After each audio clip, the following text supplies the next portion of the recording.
अस्सलाम वालेकुम स्टूडेंट्स, उम्मीद है आप सब लोग खैरियत से होंगे। Physics lecture 2 unit 2 sound. इससे पिछले लेक्चर में हमने देखा था कैरेक्टरिस्टिक्स ऑफ साउंड। तो कैरेक्टरिस्टिक ऑफ साउंड में हमने लाउडनेस देखा और लाउडनेस के फैक्टर्स को हमने स्टडी किया था। तो अब हम जो बाकी जो है वो फैक्टर्स हैं साउंड के, उनको स्टडी करेंगे। पहला है pitch of sound. Pitch of sound, the characteristic of sound by which we can distinguish between grave and shrill sound. It depend on the frequency. Means हाँ, ये वो कैरेक्टरिस्टिक है साउंड की जिसकी मदद से हम फ़र्क करते हैं, डिस्टिंग्विश करते हैं बारीक आवाज़ को और मोटी आवाज़ को। ऐसी आवाज़ें जैसे मर्दों की आवाज़ है वो थोड़ी भारी आवाज़ होती है, बारीक आवाज़ औरतों की आवाज़, बच्चों की आवाज़ जो है वो बारीक होती है। तो पिच ऑफ साउंड क्या है?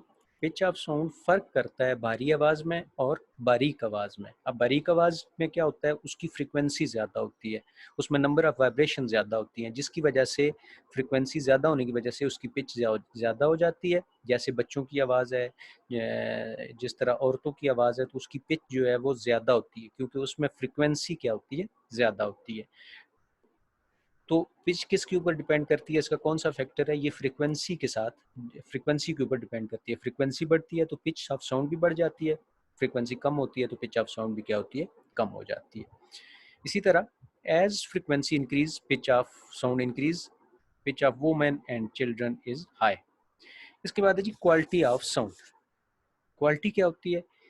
क्वालिटी ऑफ साउंड वो कैरेक्टरिस्टिक है जिसकी मदद से हम डिस्टिंग्विश करते हैं, फ़र्क करते हैं दो सेम ऐसी आवाज़ें जिनका एम्पलीट्यूड भी सेम है, उनका फ्रीक्वेंसी भी सेम है, लेकिन उन आवाज़ों में फ़र्क। जैसे आपका कोई दो दोस्त हैं, आपस में बात कर रहे हैं, तो उनकी आवाज़ों से आपको पता चल जाता है। आपने देखा हुआ ना भी हो, आप वहाँ पे बैठे, आपने उनको देखा नहीं है, लेकिन आपको आवाज़ अगर दोनों की आ रही है तो आपको पता होता है कि ये आवाज़ मेरे फ़लाँ दोस्त की है, ये वाली आवाज़ मेरे फ़लाँ दोस्त की है। अब वो दोनों बेशक एक ही टोन में बात कर रहे हो, एक ही एम्पलीट्यूड के साथ बात कर रहे हो, उनकी लाउडनेस सेम हो, उनकी फ्रीक्वेंसी सेम हो, लेकिन क्या होगा, उनकी क्वालिटी की मदद से आप क्या करते हो, उनकी आवाज़ों में फ़र्क कर सकते हो। जैसे डिफरेंट चीज़ें जो है वो हमारे इर्द-गिर्द बोल रही होती हैं, तो हमें पता होता है कि ये आवाज़ जो है वो फ़लाँ परिंदे की है, ये आवाज़ जो है फ़लाँ जानवर की है, ये आवाज़ फ़लाँ गाड़ी की है।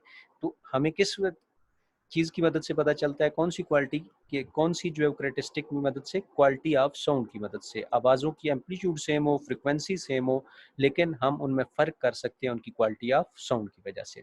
इसके बाद है साउंड इंटेंसिटी। इंटेंसिटी का वर्ड से ही हमें पता चल रहा है कि ये शिद्दत या पावर की बात हो रही है कि कितनी साउंड की इंटेंसिटी है। तो ये क्या है? Acoustic intensity is defined as power carried by a sound waves.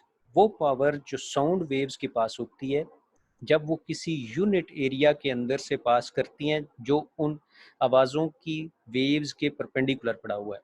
Means वो पावर, साउंड की वो पावर, साउंड वेव्स की वो पावर जब वो किसी परपेंडिकुलर सरफेस एरिया के अंदर से जो उनके रास्ते में ट्रेवल करते हुए पड़ा हुआ है, उसके अंदर से पास करते हुए जब गुजरती हैं, तो उस नंबर ऑफ वेव्स, उस पावर पर यूनिट एरिया को हम क्या कहते हैं? Sound intensity. या आप ये कह सकते हो sound, power of sound per unit area is called sound intensity. इसकी दूसरी डेफिनेशन ये भी हो सकती है। अब पावर का यूनिट क्या होता है?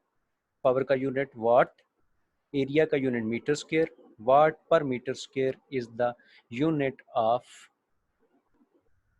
वाट per square metre, because area है तो पर स्क्वायर मीटर। ये किसका यूनिट हो गया? इंटेंसिटी का। इसके बाद है जी इंटेंसिटी लेवल ऑफ साउंड। ये दो डिफरेंट चीज़ें हैं, बच्चे कंफ्यूज होते हैं। अगर आपसे इंटेंसिटी लेवल पूछा जाए तो वो साउंड इंटेंसिटी की डेफिनेशन लिख देते हैं, अगर साउंड इंटेंसिटी पूछा जाए तो वो नीचे साउंड इंटेंसिटी लेवल का जो है वो फार्मूला ड्राइव करने लग जाते हैं। तो ये आपने याद रखना है, साउंड इंटेंसिटी की अपनी डेफिनेशन है, उसका अपना यूनिट है। इंटेंसिटी लेवल एक अलग चीज़ है जो लाउडनेस के ऊपर डिपेंड करती है और उसका अपना जो है वो यूनिट है, उसकी डेरिवेशन है फार्मूला की, वो भी हम देखेंगे। अच्छा जी, उसकी definition, the difference between loudness of unknown sound and the loudness of non Audible sound. Audible sound कौन सी होती है? वो कम से कम आवाज़, वो मिनिमम आवाज़, वो कम से कम आवाज़, धीमी आवाज़ जो हमारे कान इजीली सुन सकते हैं, उसको हम क्या कहते हैं? Audible sound. और उसकी जो रेंज होती है वो 10⁻⁻12 से स्टार्ट होती है। 10⁻⁻12 तक इंटेंसिटी तक की जो आवाज़ें हैं वो हम इजीली सुन सकते हैं। मतलब सबसे जो मिनिमम आवाज़ है जो हम सुन सकते हैं, जो हमें पता है, जो कांस्टेंट है, वो है 10⁻⁻12। उससे नीचे की आवाज़ नहीं सुन सकते, उससे ऊपर की आवाज़ें हम सुन सकते हैं। तो सबसे कम आवाज़, लोएस्ट आवाज़ इंटेंसिटी, जिस इंटेंसिटी की वो सुन सकते हैं, वो कितनी है? 10⁻⁻12 की। तो difference between loudness of unknown, unknown means कोई भी आवाज़ है, पंखे की आवाज़ है, किसी परिंदे के चहचहाने की आवाज़ है, हवा के चलने की आवाज़ है, गाड़ी के चलने की आवाज़ है, तो उसकी लाउडनेस हमें नहीं पता। हम उसकी लाउडनेस उसकी इंटेंसिटी से फाइंड करेंगे, और साथ जो है वो ऑडिबल फ्रिक्वेंसी, जो हमारे पास ऑडिबल इंटेंसिटी है या ऑडिबल साउंड की जो इंटेंसिटी है, लाउडनेस है, वो 10⁻⁻12 है। उसकी मदद से हम जो है दोनों का डिफरेंस निकालते हैं, और फिर हम जो है वो दोनों का बताते हैं कि ये इंटेंसिटी लेवल है साउंड का। तो उसका फार्मूला L-L0, L0 मीन जो मिनिमम आवाज़ है, is equal to K log I/I0। Derivation, loudness of sound directly proportional to log I। Loudness जो साउंड की है वो डायरेक्टली प्रोपोर्शनल है लॉगरिथम ऑफ इंटेंसिटी के। ठीक है, loudness of sound directly proportional है logarithm of intensity of sound. Constant, sorry, proportionality sign, directly proportional का साइन खत्म किया, तो हमारे पास दो चीज़ें ऐड हुई, L इज इक्वल टू, और के क्या है? कांस्टेंट है, प्रोपोर्शनलिटी कांस्टेंट, log I। इसके बाद loudness of audible sound is equal to L0 is equal to K log I0। L0 है तो I0 मिनिमम जो इंटेंसिटी है उसके लिए, वो मिनिमम इंटेंसिटी 10⁻⁻12 है। ये बात आपने याद रखनी है, ये कांस्टेंट वैल्यू न्यूमेरिकल्स के अंदर ये यूज़ होगी।